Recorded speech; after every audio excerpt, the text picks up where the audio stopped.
right, so with enough practice, you are going to eventually learn what I'm about to teach you anyway, but I want to just give you a little bit of perspective so maybe you can rush to the end on some of this stuff and get to reading these tabs faster, because eventually reading tabs is not like reading individual notes and putting your finger in individual places.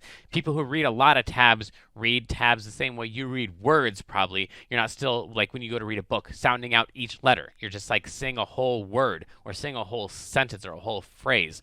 So you're not actually paying attention to the individual parts anymore, and eventually we want to get the same way with tabs, that we're not like trying to play each individual number on each individual string, that we just have to pay attention to those whenever something stands out that's kind of out of the ordinary. But 99% of tabs is in the ordinary, so let's take a look at some of the stuff that we can do to help hurry that stuff along.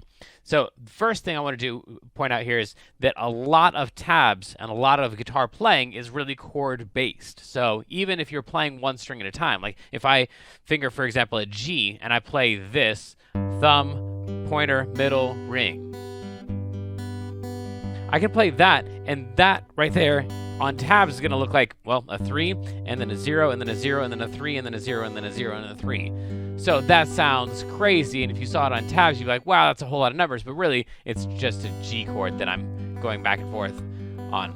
And this shows up all the time in tabs because most of guitar playing is really chord-based playing. So on this first one, for example, we're supposed to play a 0, and then a 2, and then a 3, and then a 2, and then 0, and then a 2. But I'm supposed to play the 2 and the 3 together. So like this.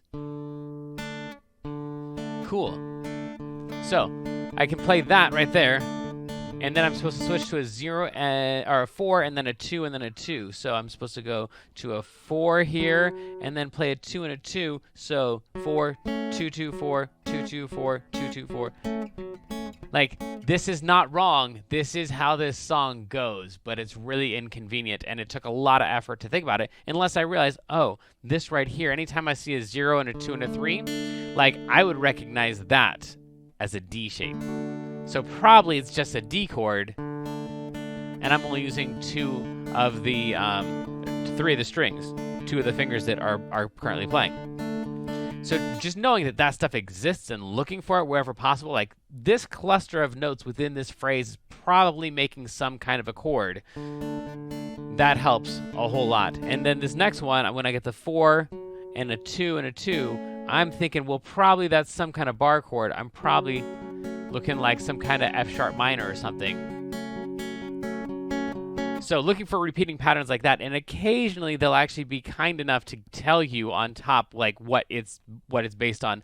Most people who are making tabs do not know enough about music theory to know that stuff. So they're just like putting their fingers in places, and so when you go watch them play, you watch them in concert and they're like playing this, and you're looking at it going, man, what chord is that? That's crazy.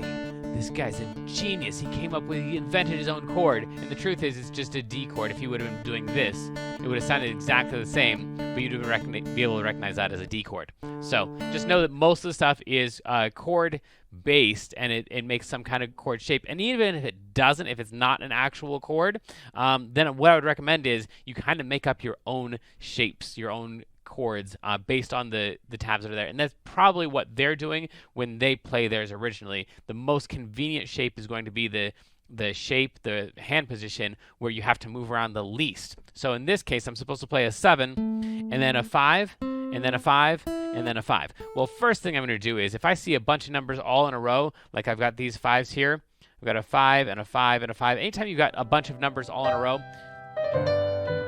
So sadly, the lesson preview has come to an end, and it's time to say goodbye to everyone watching the free streams. Of course, paying subscribers at learnpianolive.com can continue watching this lesson and several hundred others like it in the archives. So come on over and check us out, and if you like what you saw, at least like and subscribe, and then tell your friends to head on over to learnpianolive.com to start enjoying this journey with us.